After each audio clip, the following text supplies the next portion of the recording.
Good morning. I'll start by introducing myself. I'm Shauna Bilyeu. I'm the superintendent at the Washington School for the Deaf, and I'm a proud member of CEASD's board.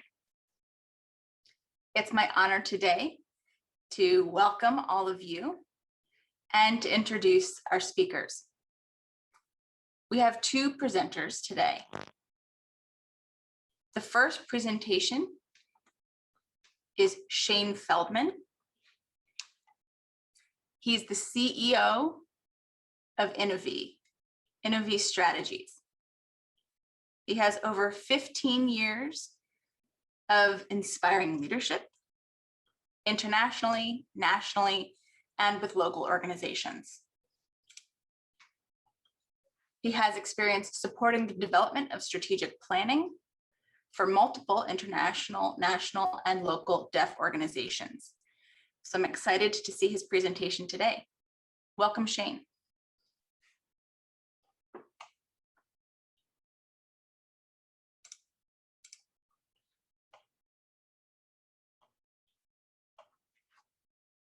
Thank you, Shauna.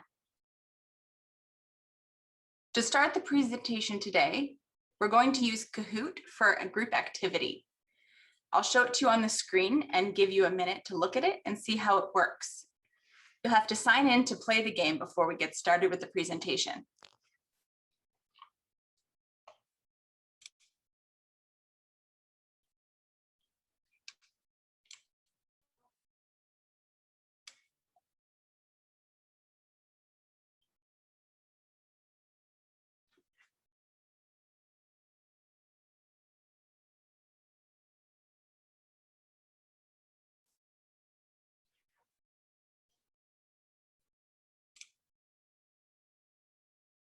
Okay, you should see that information in the chat. And as you can see on the screen, you can access this on your iPhone or your Android. There's also an app for Kahoot. I'm starting to see a few names showing up on the screen. That means that some of you are logging in. If you don't do it from your smartphone, you can also go to the website. That's kahoot.it, and you'll need that game PIN number you see on the screen. That game PIN number for today is 7327519. While we're waiting for folks to sign in to start the game, I'll talk a little bit about myself. To reintroduce myself, I'm Shane Feldman. This is my sign name. I'm the owner of a company called Innovee Strategies. This company focuses on organizational development and provides services to help organizations achieve their level of service they're looking for. We also work with communities to build stronger supports. Therefore, we work with organizations to help them be successful and achieve their goals and leadership. I did work for the National Association for the Deaf for 9 years, over 2 different periods of time. And as the COO, I supported the CEO. When that leadership changed, I then supported another CEO. I also worked with the Registry of Interpreters for the Deaf and for CSD for a number of years. In addition to that, I've served on various boards, including Deaf Worlds, or DDW. All of these experiences have informed my approach to strategic planning. I was involved in strategic plans for each of these organizations and with various clients, so I'll be talking more about that later. It looks like we have 22 people in the Kahoot game. If anyone's having a hard time, feel free to send a message in the chat. Devin Searles is with us today, and he'll be providing that support. We do have a few. I'm going to wait for a few more, and we'll get the game started.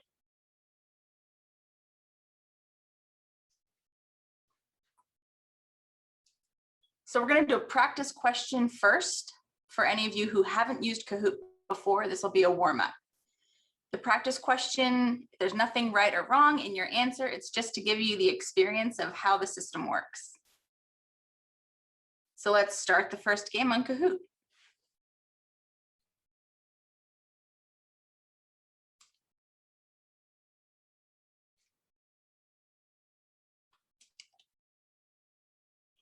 There is a timer. So as that timer runs out, there's a question and it's asking for your favorite animal. There are 4 choices: cat, dog, cat and dog, or neither. So you have until the timer runs out to make your choice. Some people are responding very quickly.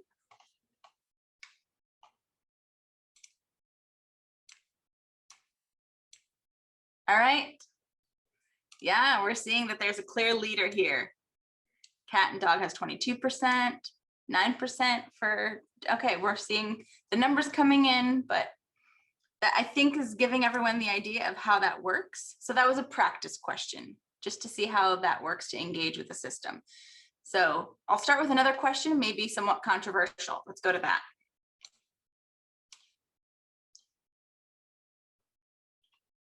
Which school is the first school for the deaf in the United States? New York School for the Deaf, Lexington School for the Deaf, American School for the Deaf, or Martha's Vineyard School for the Deaf? Which do you think of the 4 was the oldest school, the first school for the deaf in the US?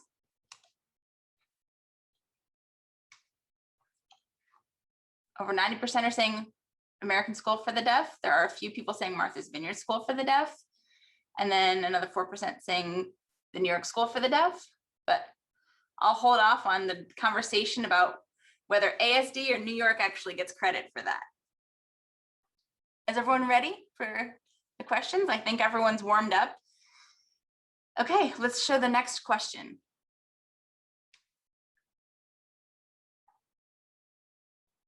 What word comes to your mind when you think of strategic planning? I'll give you a minute to answer this question. Take your time, think about what that means to you, and then you can send the word in response and we'll see a word cloud on the screen. If there's a word that shows up more than once, that word will actually show up bigger.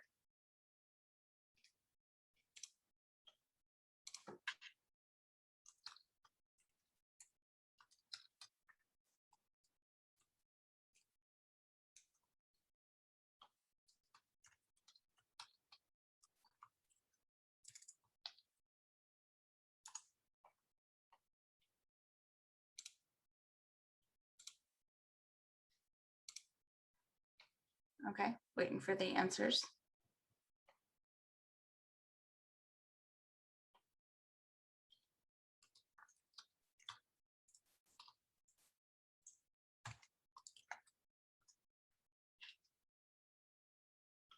Okay, we're seeing a few showing up here. Some have multiple responses.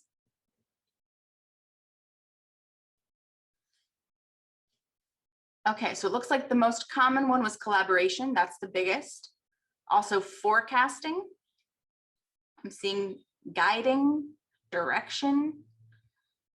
I'm also seeing some other words here: ambitious, vision, roadmap, goals, access, statewide, viability, efficiency, SWOT, challenging, lofty, time for a new one, planning, mission, coalescing, also ambition, priorities, visionary, engagement. This is some fabulous words we're coming up with that will really feed our discussion. It's a great start. Now I have another question for you to answer.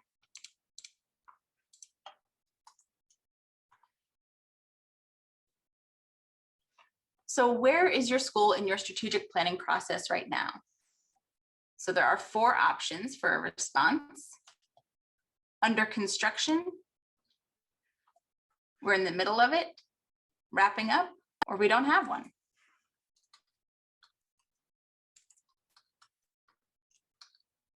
Okay, so it looks like we're in the middle of it is coming in the lead. There's 10 responses there so far, 6 each for under construction and wrapping up. And also under construction, preparing for the next one, that one's tied. Only one person for we don't have one. So that's great. If you're building, if you're under construction, you're in the process, that's great. How often does your school communicate your strategic plan with stakeholders? That includes staff, community members, members of the board, or directors. The options here are quarterly, once a year, at the end of the strategic plan time period, or we don't really have that timeline. Okay, quarterly has 11. Once a year has 7. There were 4 people that said, and 1 that said at the end of the strategic plan period. So that again is something that we might talk about. Next question, what is your school's level of knowledge about your strategic plan goals? The first option is everyone knows the strategic plan goals. Next is leadership team knows, others don't. Third is some know, some don't. And the fourth is what strategic plan? So with those 4 options, go ahead and answer. Okay, the most here, it's coming in with 11 responses. The leadership team knows, others don't. There's several folks saying some know, some don't. That's the second place one. And then everyone knows strategic plan. There's a few with that. No one said what strategic plan, so that's good. Next question. So is your school strategic plan relevant to today's educational landscape? Yes, no, somewhat, and not sure. I don't know. Go ahead and answer that question.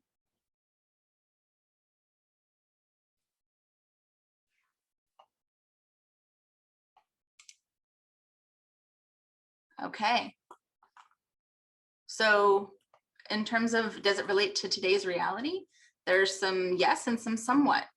And that's good information for us to have as we're working together and talking about things related to strategic planning today. Okay, thank you for participating in Kahoot. We'll move over to the slides now.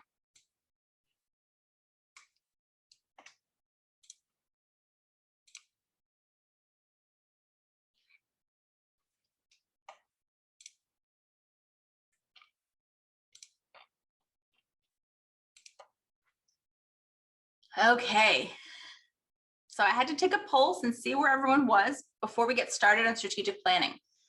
It's a great place to start as schools to think about and talk about how to improve your strategic planning.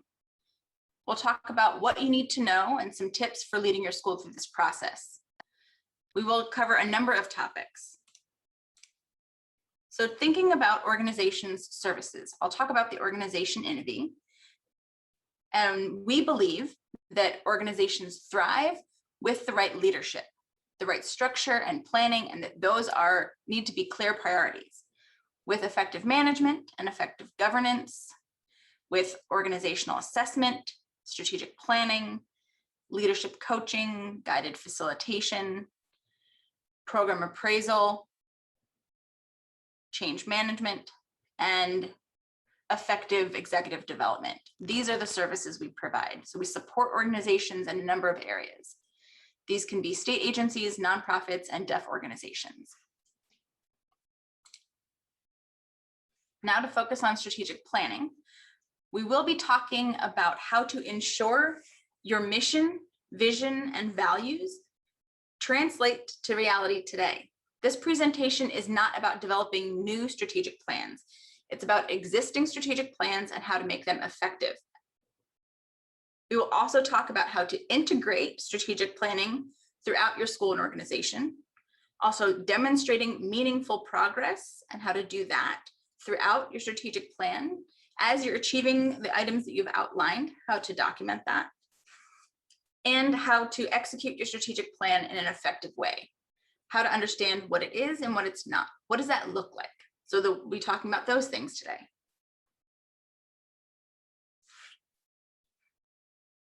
I've had conversations with different schools and organizations, and I've seen a variety of things that people call their strategic plan. Some call it a school improvement plan, a strategic plan. In some cases, it's an agency plan or a long-term plan.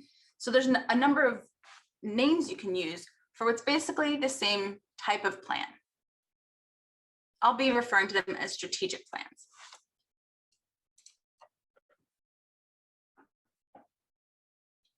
You can see the cascading pyramid here. As you're starting to work on your mission and vision, it should be connected to what you're doing today.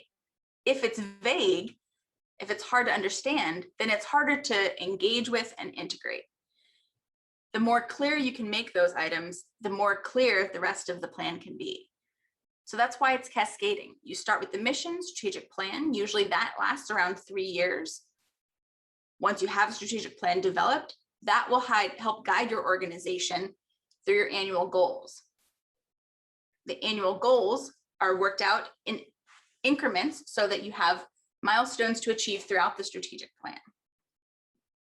Once those have been defined, then they can get broken down into department goals, department or divisions that are working within the team on their specific area, how they're supporting and reinforcing the strategic plan.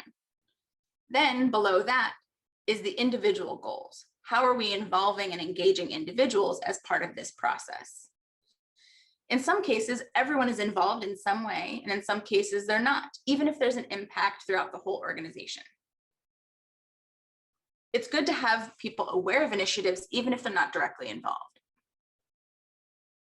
I'd like to tell you a story about what can happen with strategic planning and the kinds of conversations I've seen happen in organizations. You can see in the image here, these boxes. Imagine a house, and in the basement, there are boxes, things you don't really pay attention to. They get left down there and aren't part of your daily life or things you see on a regular basis.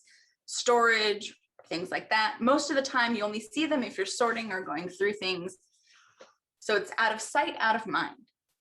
Things you're not paying attention to aren't on the forefront of your mind on a regular basis. So you're making an analogy here to the strategic plan. You don't want the strategic plan to be like the boxes in your basement.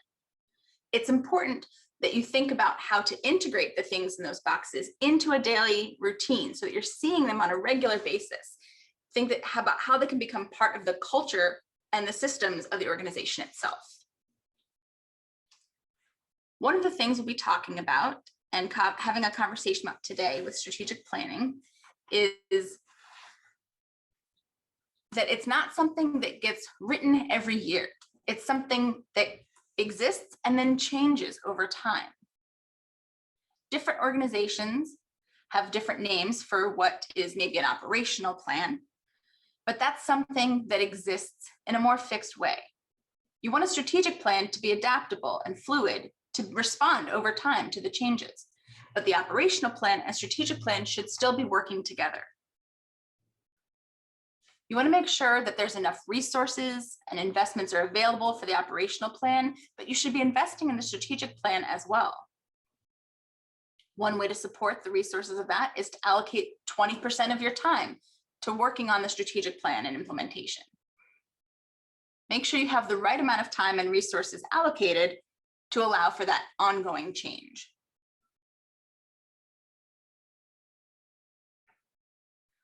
One of the things that I get really excited about with strategic planning and is very different from organization to organization in how they use strategic plans is that every organization has their own approach, but regardless, all organizations need to think about continuing with their strategic plan.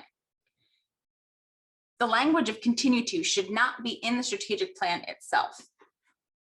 If you're already doing it, then it's not something to include in your strategic plan. So this language shouldn't be there.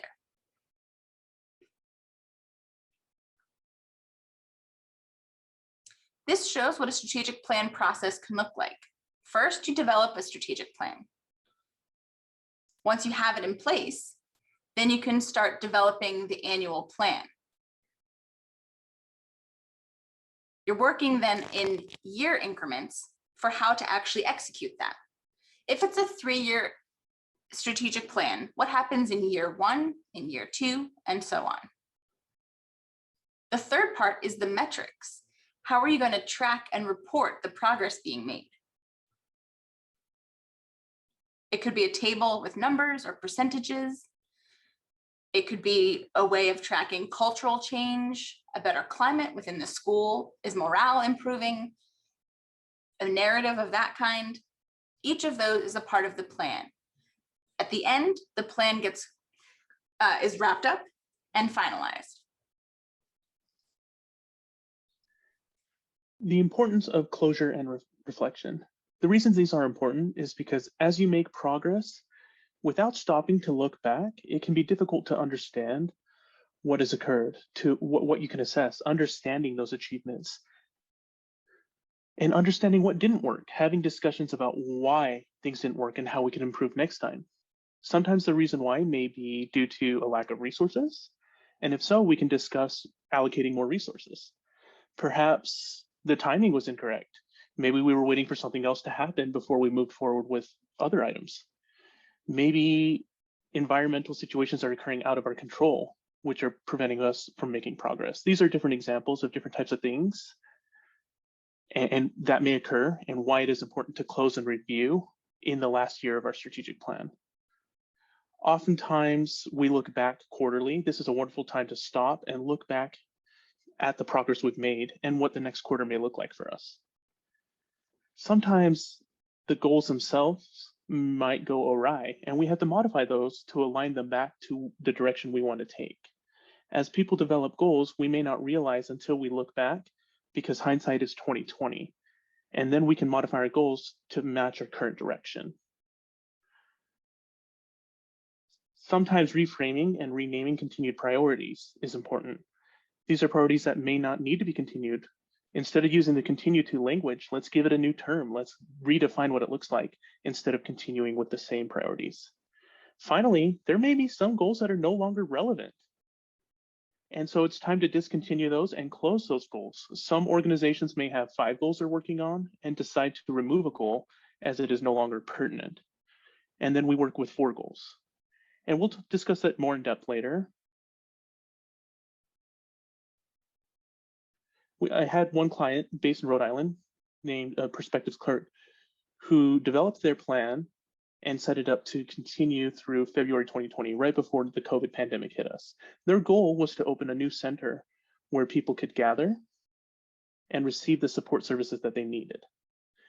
March happened, we got hit with the pandemic, and the 5 goals that were established had a goal that was focused on being in person. So a year later, we were able to review and look in hindsight and decide to close out that 5th goal and focus on the first 4 goals. We realized that this is the wrong time to focus on an in-person center. This may be a thought that we can revisit in the future as things and situations change. This is a good example of where closing and reviewing is effective. As far as current trends and impacts on strategic plans, as you may see in the images below, a lot has happened since 2020. Some of your strategic plans may have been established for 3 years or 5 years, and in hindsight, you're realizing that the pandemic, the remote environment, and the safety measures have really impacted the direction of our planning.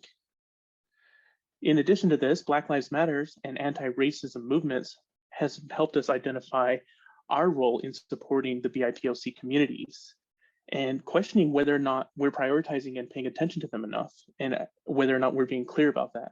This is a call to action where we really need to look at, discuss this, and what the new direction may look like with these changes happening in our modern world. A lot of schools have been going through a lot of struggles as it comes to infrastructure and technology and what education looks like online. Do we focus on a hybrid model for the future? And we want to make sure that safety is a priority. These are very big changes that require a lot of investment and a lot of time and resources in order to bring in what's happening now. We have a lot of core values as well. And I've noticed that there are a lot of organizations having conversations about how important it is to connect the values that we have to the operations side of our organization. What actually happens in the school tends to have a disconnect from these things. So how we succeed needs to be essentially practice what we preach. There's a lot of discussions about how we tie that into the strategic plan to make it more meaningful and applicable to what we do moving forward. Measuring progress. Measuring progress is difficult. It is challenging. I saw a recent summit by CEASD and how we compared different benchmarks across different schools for the deaf and how they're not consistent. Some benchmarks are disconnected from current progress. And this data analysis is a very important part of the discussion. How do we measure our progress internally? What types of benchmarks are we using to measure student success? Creating accountability. This is a challenge in many organizations. We have to make sure that we are committed to our goals and that we don't become passive. We have to retain that perseverance and engage our stakeholders. I've noticed that at some schools, their relationship with the community is more at arm's length. The engagement may not be as present. Other communities really want that. You know, in the deaf community, they feel like these children are their futures. And so having these discussions with stakeholders is important. Another example of stakeholder engagement that is big, as right now I am working with the Maine School for the Deaf and their strategic plan, and we're talking about hosting focus groups moving into the future. It is extremely important to include LEAs, medical professionals as well. They impact decisions as it pertains to the school system. You want to be able to get a pulse of these different groups and see what their needs and expectations are and what they want to see happen with deaf infants as they grow. The School for the Deaf in Maine has room to engage the community and the deaf community more in the school. I'd like to hit on another talking point. What is a deaf-centric strategic plan? A lot of strategic plans out there seem to be more focused on the general population, on a hearing approach. And we want to make sure that we make this deaf-centric for our organizations as well. So it's important that the strategic plan itself engages culturally intuitive professionals who are a product of deaf education. They know best what the results look like. They have been a part of that system, and they've also had experiences from their peers. They've seen what works and what doesn't work. They can relay that. Engaging people that don't understand this, it creates a very big learning curve. Engaging people that do understand this can make your strategic plan more robust. Making sure that all information is fully accessible and includes everyone. So when you send out communication and information about the plan, make sure it's completely accessible in both languages, English and American Sign Language. I've noticed that many strategic plans out there are in English only.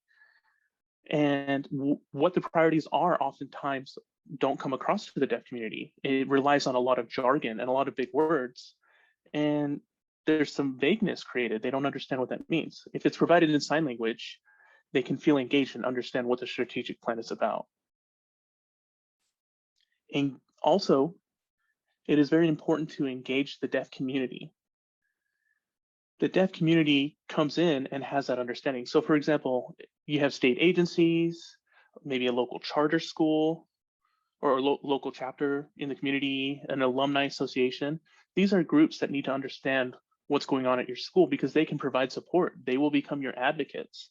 They will become your donors. They will become your supporters. And down the road, that rapport builds into the deaf community as students graduate. Engaging them and having them involved creates that pipeline after school is done for your students. And then lastly, having that empathy, understanding the community, being wholly invested in all parts of the strategic plan, from the standards to the leadership team to outside consultation, that helps you plan everything, investing in what's going on. You know, we have skin in the game, and the results do impact us as a deaf community, not only at your school, but in the entire state and nationwide as well. A key point here for the strategic plan, some key points for the strategic focus, is investing in leadership orientation, training, and ongoing support. I have worked with many schools in regards to leadership changes successfully and searching for transitions into different roles. In addition to that, recruiting individuals to become leaders. This is an extremely challenging area for deaf education. As we grow and grow the number of professionals who climb the ranks, the deaf community looks for these jobs, they look for these opportunities, but schools of the deaf have a lot of jobs and opportunities available. This is an opportunity to really invest in the community and understand and guide them so that we can have a natural strategic process and elevate those leaders. Committing to some key supervising stakeholders. Sometimes the Board of Education may be a little different. It's important that they feel invested, committed, and engaged in the strategic planning process. And at the end of the day, making sure that we can do what we can do to support them through funding or resources. And it's important to have that collaboration between these different organizations and your school strategic plan. Oftentimes it can be very easy as we're hit with different things as situations come up and we have to focus on different tasks. And before you know it, we're a year down the road and the strategic plan hasn't been fully fleshed out. So allowing yourself the time to look at the big picture and to think about the future of your organization. For example, we may still be vague on the future of deaf education. What are deaf children going to look like in a few years? What are things going to look like with cochlear implants? What are parents going to decide for their children in the future? Understanding that better places the school in a better position to bring them in.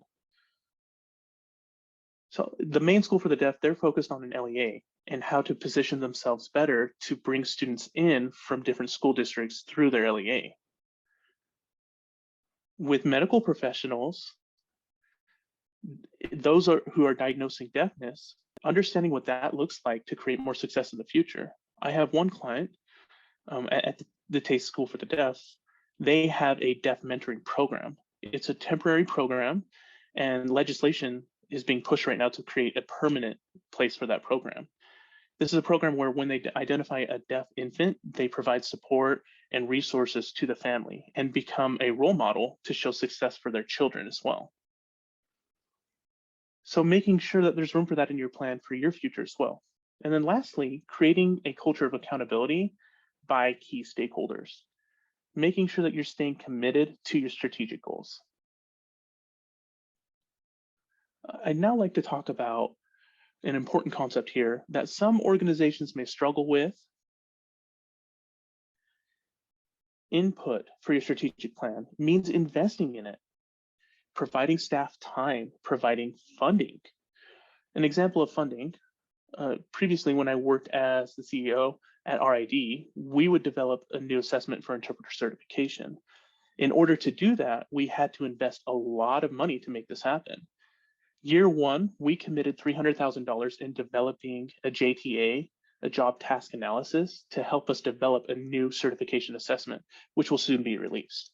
This is one example where we recognized a need, we changed our budget to make sure that we can continue our operations and still invest these funds in creating this new JTA, this new assessment for future development. So inputting in our time and funding commitment and the DOE being on a part of that is what really made this happen.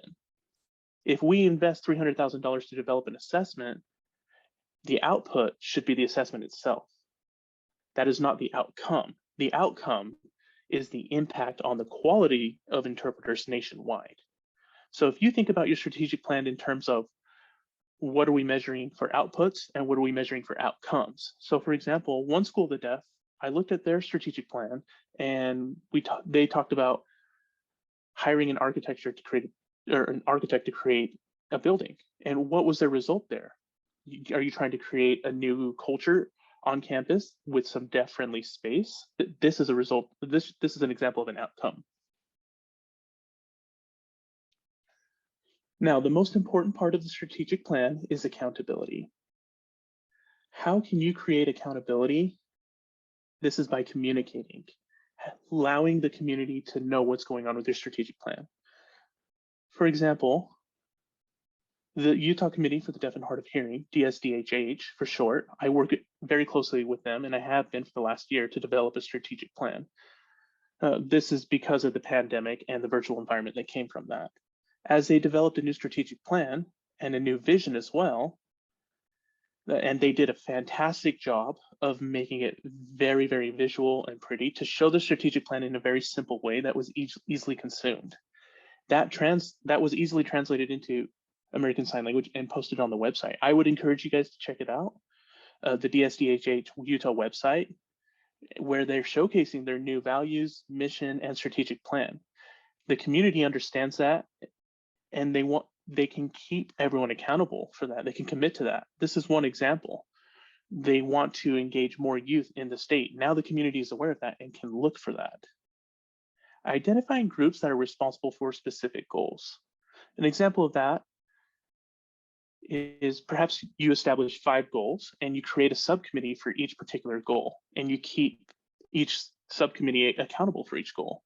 You check in and you follow up and see what progress is looking like, and they report out. This is a good example of commitment being kept and accountability there.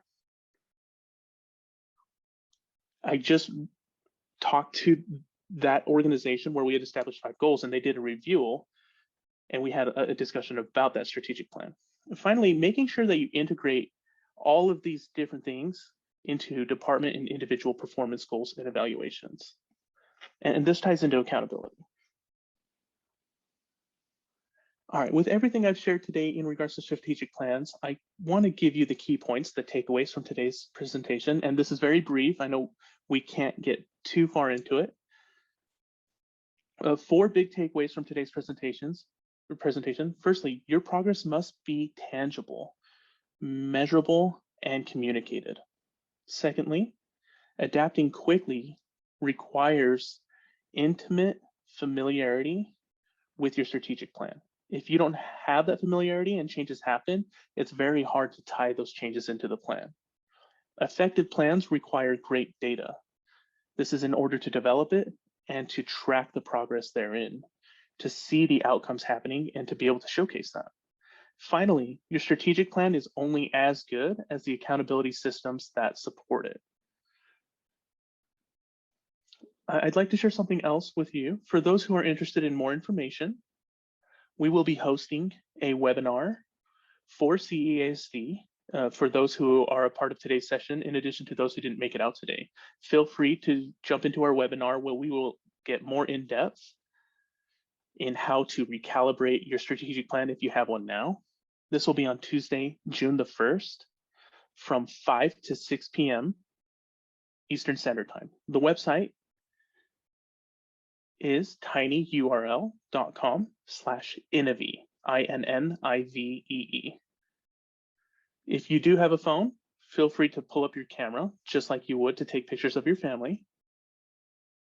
Take a look at that QR code and it'll automatically take you to the website for registration. Thank you for today's time and discussion about strategic planning. If anyone has any questions, I'd be happy to respond to those.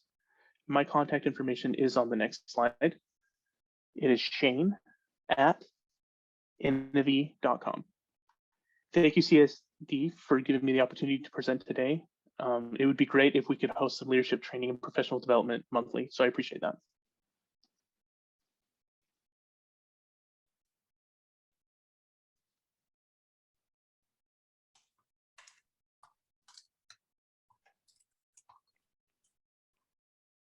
All right, who's going to moderate the questions? All right, we would like to say thank you. You had a lot of great points in your presentation today. I really like the idea of the deaf-centric plan. So making your strategic plan more deaf-centric. You know, we are all required to have a strategic plan, but that idea of setting that up from a very important stakeholder group, the deaf group, that was very impactful for me. Very important. And I think it's great to engage the community. To give you an example, for the leadership search process, the National Association of the Deaf has a standard of guidelines and what should be happening in that process in looking for a leader. You want to bring in the State Association of the Deaf because they have stake in the outcome of that leadership search process. I think your strategic plan should parallel that. Bring in the deaf community, see what things look like for them now. What are their concerns? Also, engage your internal staff and have that stakeholder group a part of the process as well. Even your deaf students, you would be surprised. I hosted a focus group with students at a school for the deaf, and they were fantastic. They're bright. They had a lot of suggestions and ideas. and they might have had the best ideas out of every stakeholder group. Let's say that other people have a question. Could they come on screen? If anyone else has questions, come on up. We do have a few more minutes.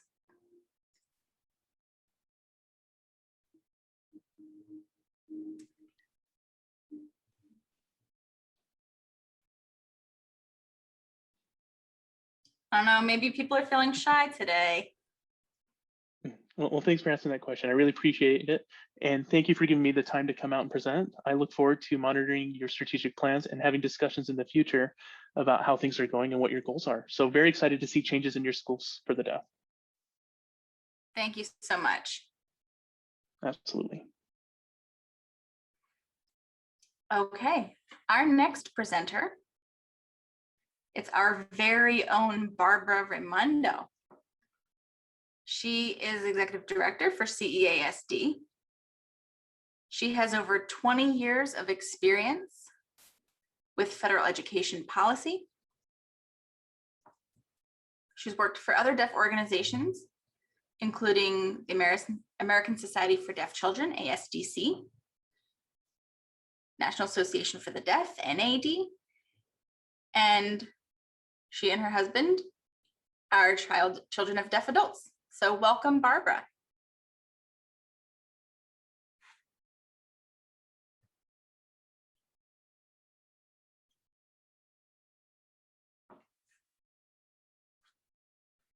Hi, everyone. I'm so happy to be here today and see all of you. Well, I can't actually see you, but to imagine all of those of you who are here, if only I could see all of you on screen. First of all, I want to thank Shane for that stimulating presentation. Truly, strategic planning is something that is so important. And it's something that we all need to have those skills in. So CEASD will be developing new strategic planning this fall, and you will all be hearing and seeing more about that. I'm going to share my screen. Give me a moment.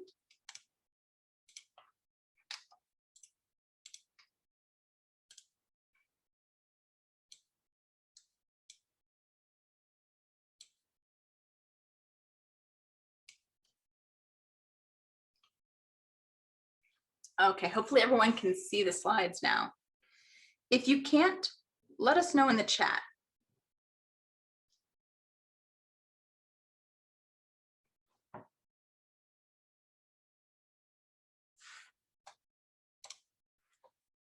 Okay. So as Shauna explained, I do have a lot of experience with federal education policy, and I've worked in DC for a number of years. I closely follow what's happening and what's new and how those things impact deaf education.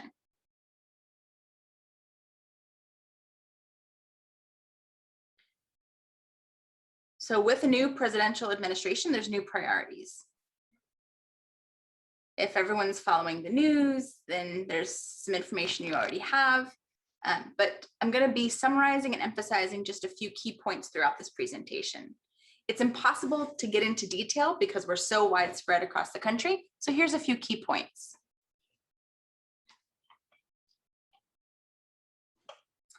First of all, racial inequity issues. An example of that is support for English learners. So the new Secretary of Education has said that English language learners, and his first language is actually Spanish,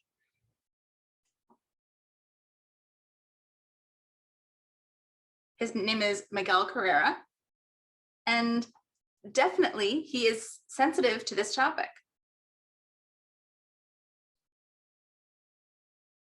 It's a little bit separate from our work to work with English language learners, ELL, but there are groups that are working on these initiatives throughout DC. This includes Howard Rosenblum, and he and I have participated in meetings and listened to group discussions to identify priorities within our organization and organizational advocacy.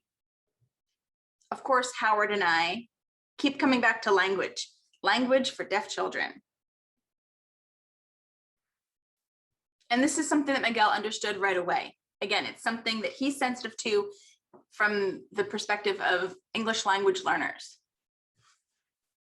So it was really nice to see that kind of a reaction, that someone got it right away. So that's something that's positive to look at in the current administration. Also, civil rights and equity.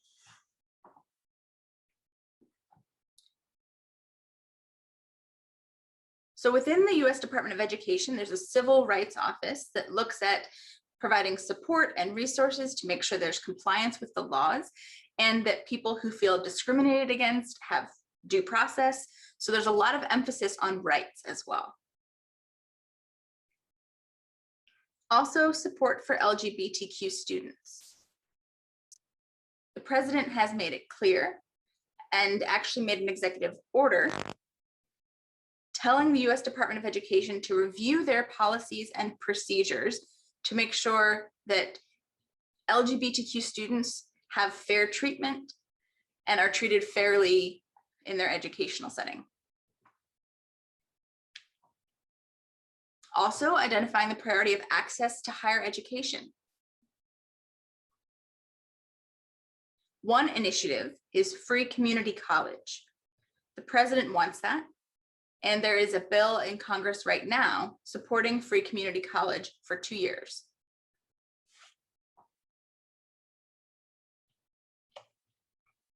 Also, support for HBCUs and MSIs, historically Black colleges and universities, and minority serving institutions. This is also something that's getting a lot of attention in the news, is eliminating student debt. There is a lot of money that's owed and people are working hard to pay it back, but the financial burden of that is wearing on people. So trying to find solutions to this. That includes having more things like Pell Grants to offer financial aid to students and other resources like that. And of course, COVID. That is the topic of the day, and we're all dealing with that.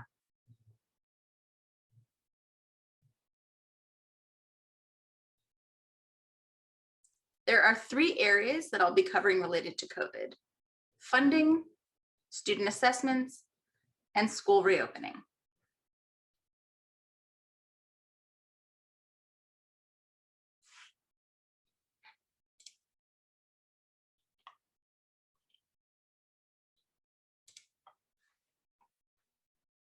If you remember, last year, the CARES Act was passed by Congress and signed by the president in March of 2020.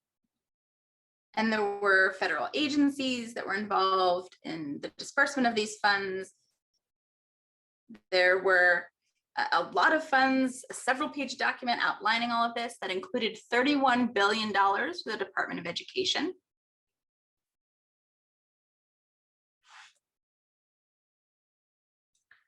And within that, about $13.5 billion was for elementary and secondary school emergency relief funds, ESSER, ESSER. The government also had its own pot of money for educational relief for the governor and money for higher education emergency relief. Then in December 2020, additional money was dispersed. If you remember, we talked about the HEROES Act. It didn't actually pass, but it included the development of funds being made available on a regular basis, as well as additional funds specific to COVID. I just mentioned that the CARES Act provided $31 billion for education. Now, on top of it, this law includes $82 billion in additional funds for education. $54.3 billion for ESSER. And I'll let you read the rest of these stats. I don't need to tell you the numbers, they're here on the slide, but just to give you an idea of how much money we're talking about.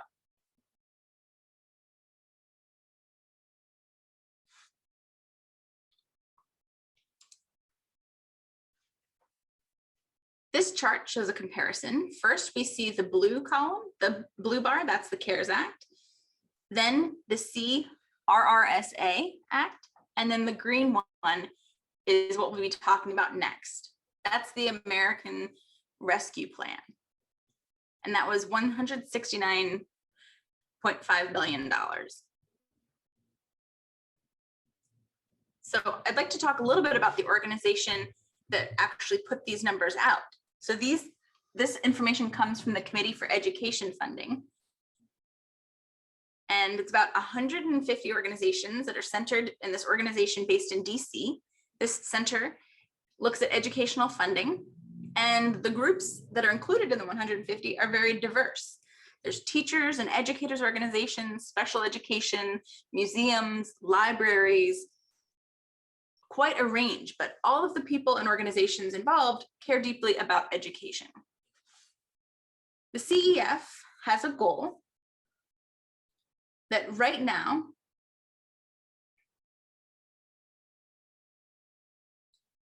they're looking at how much money of the federal budget is spent on education, and their goal is 5%.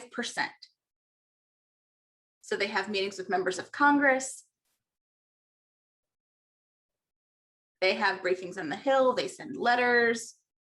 They are trying to do outreach and raise awareness to let people know that the investment in education in the US is really so much smaller than it should be. So they coordinate tremendous efforts to achieve this goal.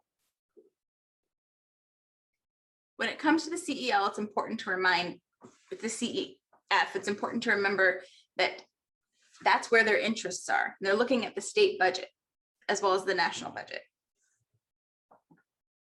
So they're doing a lot of advocacy to try to achieve more investment in education. Next is the American Rescue Plan. This just passed. So it was signed into law in March.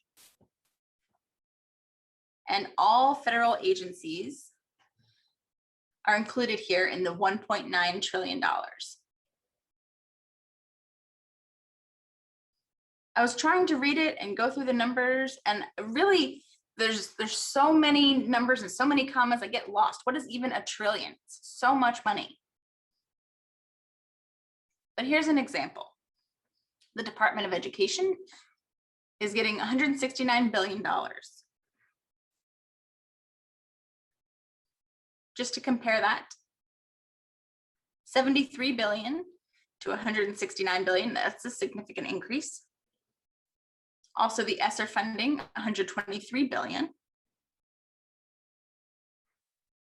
And the annual appropriation for that is 26 billion. So we're talking about a lot of money. I'm also including some resources here, and I'll send out the PowerPoint for those of you who would like more information and are curious for the rest of those details. You can find them in these links.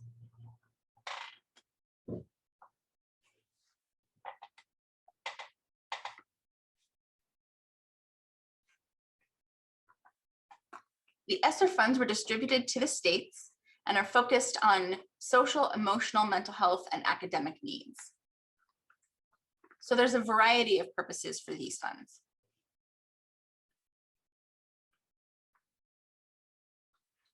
This is federal money. It starts at the federal level and is dispersed to the states. That's similar to how some other funds work as well. For the ESSER funds, the LEAs receive 90% of the funding.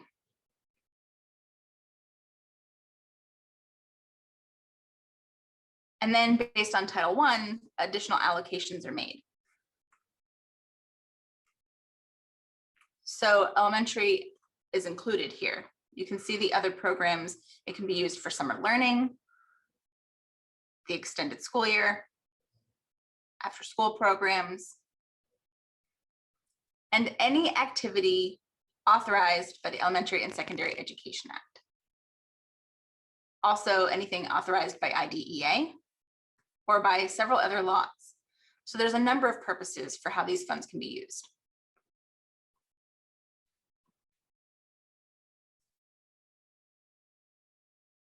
The expectation is that our schools be eligible, that the LEAs should be eligible, but we're trying to figure out how much money deaf schools will receive, because each school has its own funding structure within the state, its own state system, Some are private independent agencies or private schools. Some are independent schools or state-run schools. So the formula and the procedures within each state will vary. We couldn't have one general statement about how these funds would apply to deaf schools.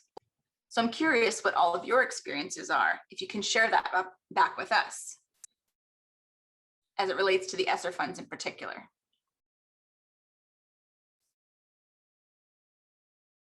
If the states are sending 90% of that out to LEAs, then there is a portion that's left from that. And there are state level activities that can be used, that remaining 10%. Most of the money is going to the LEAs, but some is also reserved for state activities where we can still get IDEA money and other things. The state itself may be getting it directly through grants or through other contracts to be using the funds for other things.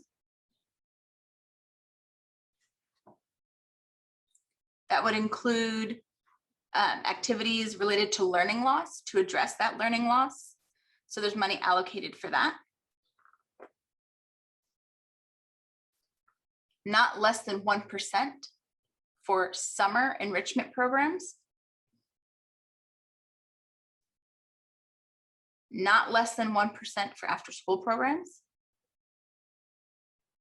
And again, those are for either the states themselves or if the state's contracting with an agency to spend those funds. There's administrative costs and other emergency needs.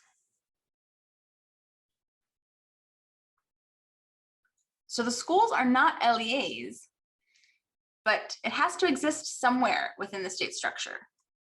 So that's what this fund is intended to be for. There's other funding available as well through ARP. That includes higher education, money for IDEA. It's not IDEA money, but it can be used for IDEA purposes. So that's a kind of direct funding. Part B, which is for students that are 6 to 21 years old, and that's $2.6 billion. To put that in context, in fiscal year 2021, which is the annual funding for IDEA, that was $13 billion. So that's a lot more. Also for preschools, that's birth or age 3 to 5, $200 million. And annually, that number looks like $400 million. Part C, early intervention, that's $250 million, compared with the annual amount for 2021, which is around $482 million. So those are big numbers. Gallaudet gets funding through this as well. And they get money from Congress, typically for the amount of around $140 million. So this is an increase on top of that. Same thing with NTID. This $19 million is on top of what they got for fiscal year 21, which was $81.5 million. So we will talk a little bit more about this together soon. But there's a lot of money floating around. And every state is a little bit different.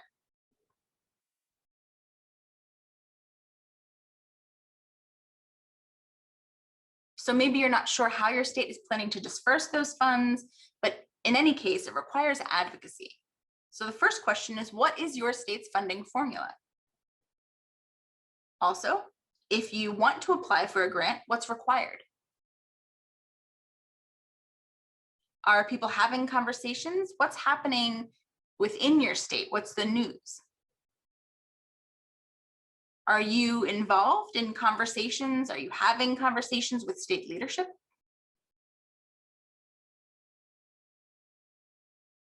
And there's more information that you can review and read further about the funding and how much and what it's used for. So I'm providing those resources here as well.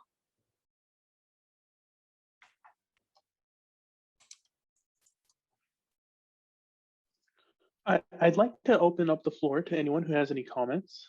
And let's go ahead and start with a few questions. What has been your school's experience in obtaining COVID funding?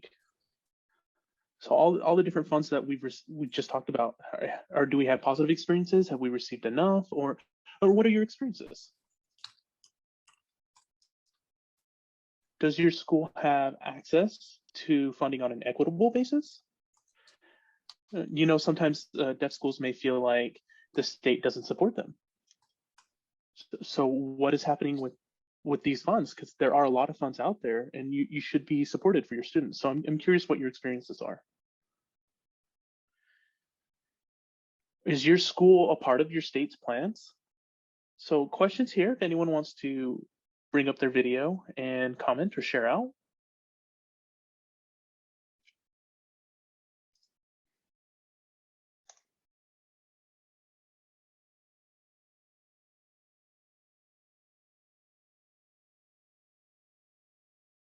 I just took down my PowerPoint for a moment so I can see you if you do want to pop up.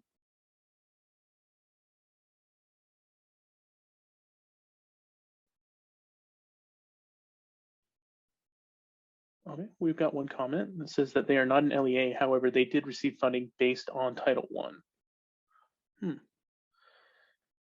And Title I's another fascinating topic. I'm trying to figure out which of our deaf schools receive Title I money. And CASD is looking into that. We're creating a committee to figure out what are the right questions to ask, because Title I tends to be, you know, more about states dispersing out to LEAs, but sometimes deaf schools, despite not being an LEA, they still receive funding out of Title I. So how does that happen? I want to look into that. And does anyone have any comments?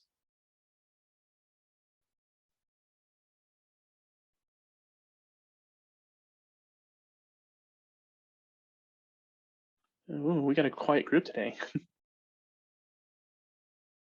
Okay, that's all right. We'll go back to the PowerPoint. And if something comes up later, feel free to reach out to me.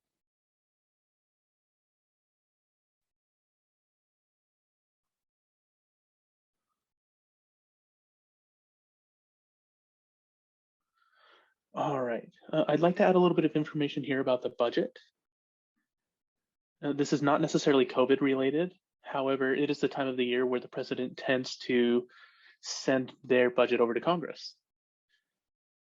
And kind of a funny joke in DC, most of the time, the presidential budget is sent to Congress and is essentially dead on arrival, meaning Congress is going to look at the president's budget and be like, no, we're going to create our own budget and totally rework this. And Congress tends to create their own budget here. However, there's the sense this year that people, and Democrats, of course, Republicans are a little more resistant, but Democrats tend to support the presidential budget a little bit more this year. And there's a few good things that we've seen so far with this. It's really what's called a skinny budget. And the reason for that is because there's not a lot of details in it yet. It's a little bare boned. But what we've seen so far, people have felt very positive about the presidential budget.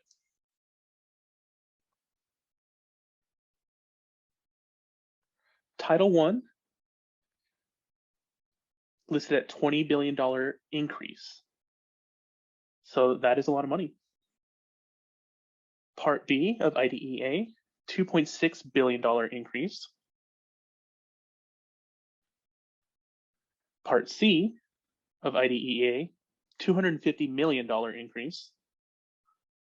So really, people are quite excited. I know that there's been a lot of discussions, ongoing discussions over the years about full funding for IDEA. IDEA committee has allocated 40% of an increase in costs for special education. However, Congress tends to only allocate about 15 to 17%. And so states have to figure out where to find the remaining funds that are needed. So if a state is really getting a 40% increase like the law recommends, that would really open up a lot of doors within each state.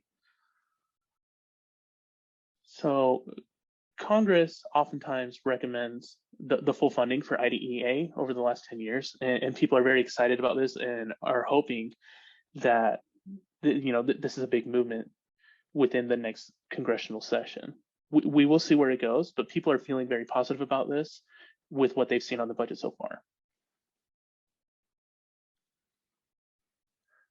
With COVID, some accountability issues have come up.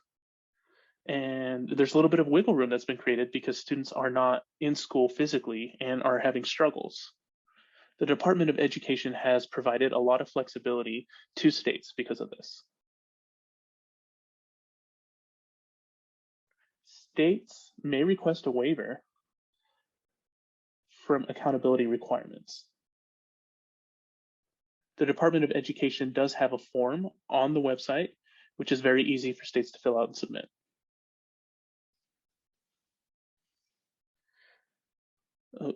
States and local report card requirements are still in place. All of the details may be a little bit more flexible, but the school ratings are not required. We all know that this has not been a normal year, and so we don't have reliable school ratings. However, there's still a lot of requirements there that we need to adhere to. Assessments still need to be provided by the state. However, there's a lot of flexibility being given for the student results. Maybe shorter assessments, remote assessments, extended testing windows, things like that. And so there's still a lot of accountability that is in the system. It's not all completely gone. There's just been a few areas where flexibility has been created. School reopening. The president has promised when he started that the majority of K through 8 schools be open within the first 100 days, and that goal has been met. Some people have been very critical of this because January didn't give us a lot of space for that 100 days. And so kind of a difficult goal for some people to accept. So the majority of K through 8 schools are open now. The expectation is that every school will be providing in-person learning by fall.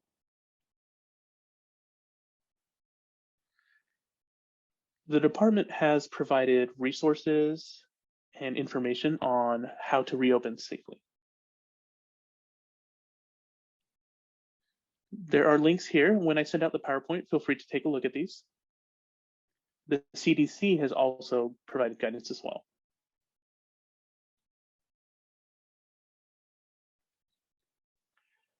One thing about school reopening is that it doesn't seem to be quite equitable. There's more opportunities for white students to attend school in person than there are, for example, Black students. If you look at the PowerPoint, you can see the metrics. For white students, 52% of them are full-time in person. For the Black population, it's only 30%.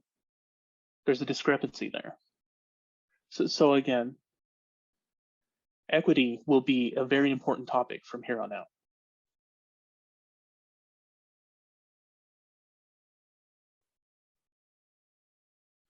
The department has listed safer schools and best practices from Clearinghouse. So different schools and educators, different states and different people have provided a lot of information on what to do with school reopening. Some tips, some effective ideas, some advice, and it's nice. There are images, it is very colorful, there's a video, so a very nice resource for information. And this is from the Department of Education. Also, feel free to send in your best practices. I know that CASD has our own website, and a lot of schools do share what they're doing and their approaches to COVID and how they've supported families in addition to students. I feel that a lot of you can also send these tips to the Department of Education and have that shared on the web. I think it's very important that we brag about what we're doing, especially during a time, and I know it has not been easy for any of your schools. However, we're seeing differences with other schools as well. And deaf schools have been excelling because we have smaller sizes. We know our students more intimately.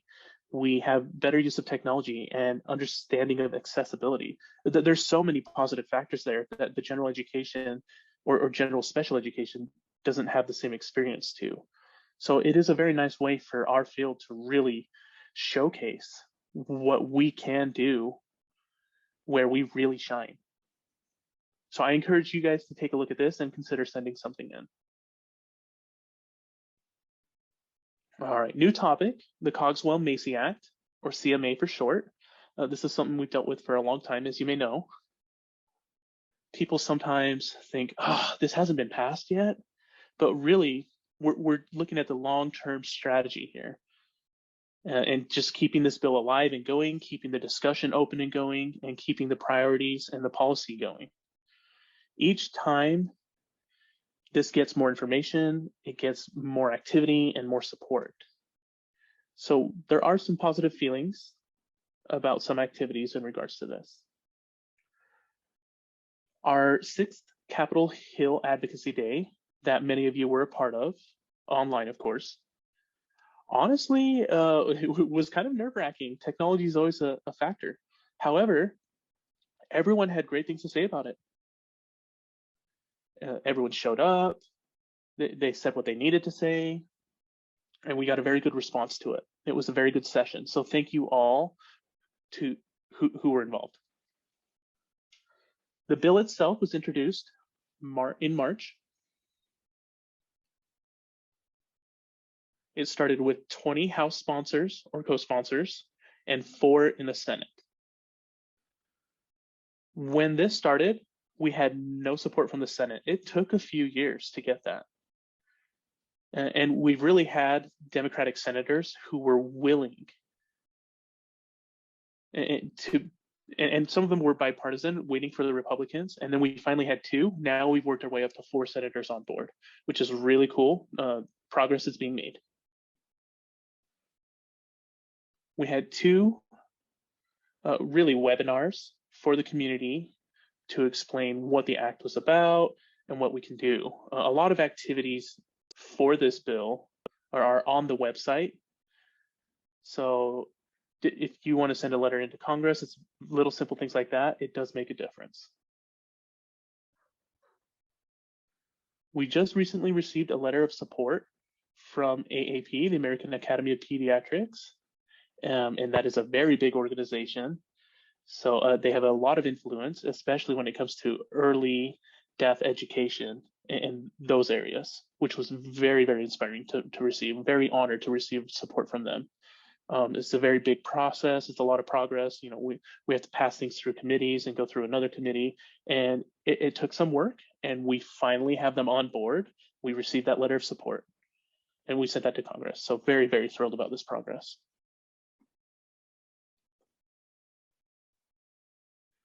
In the House, we did have a Deaf Caucus where they asked us to provide a briefing, and that will be occurring in May.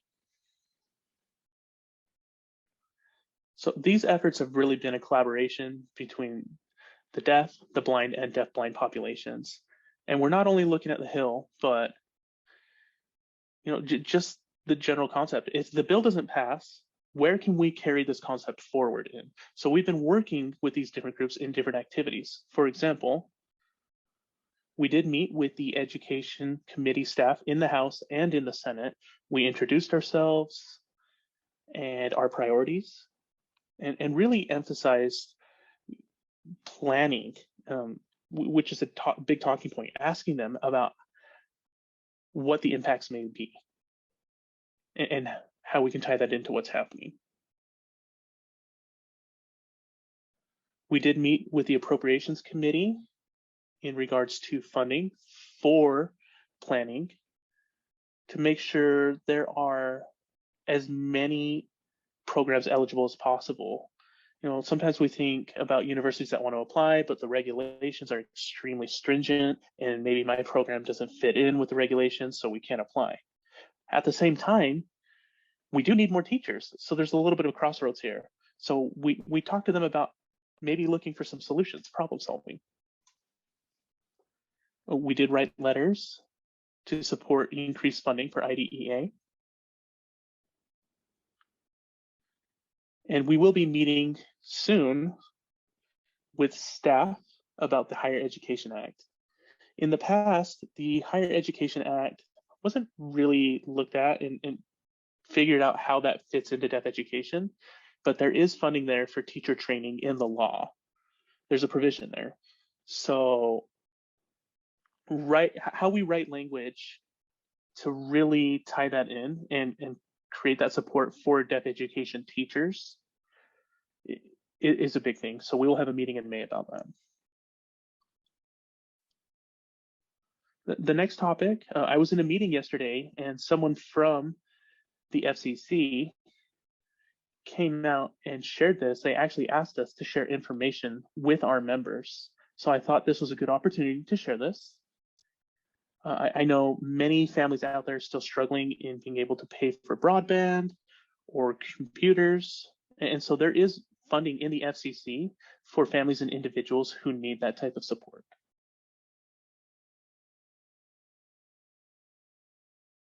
So there is a discount of up to $50 per month towards broadband service for eligible households. So this relates to poverty levels, and there's different criteria that needs to be met to qualify. Those who live on tribal lands may qualify for some relief. And the broadband services themselves, in addition to the hardware, such as a computer or laptop and different devices, there's room for discounts as well. And more information about the emergency broadband benefit on the page. So if someone is ready to apply, there is a sign up page here, linked in the PowerPoint, getemergencybroadband.org. This may be a great resource to share with families in assisting them to get broadband or devices they may need.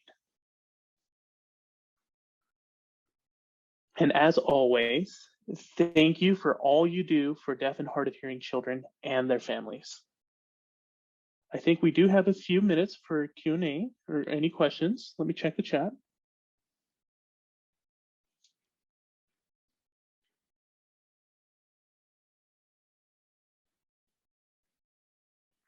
Some positive comments about the ESSER funds for running a summer learning program. And the state has been very generous.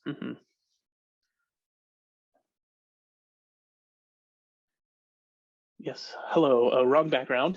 I'll leave it up. So I'm wondering, did ASHA write a letter of support for the Cogswell-Macy Act? No. In the past, there were some complaints and grievances that have been resolved. However, we did not receive a letter of support. We did not ask for one. I do recall NAD, in addition to CASD, coming together and meeting with ASHA and having discussions one afternoon. I just recall that, and I was wondering. Thank you. And I'm always happy to share more information about the Cogswell-Macy Act. Sometimes I hear individuals making comments and complaining about the bill, and I always ask why. And well, it says this, and it says that, and it says this. And it's like, no, it doesn't do that. But honestly, it is a very complex bill. It is. And that's why I'm more than happy to take this time to explain it to anyone who asks.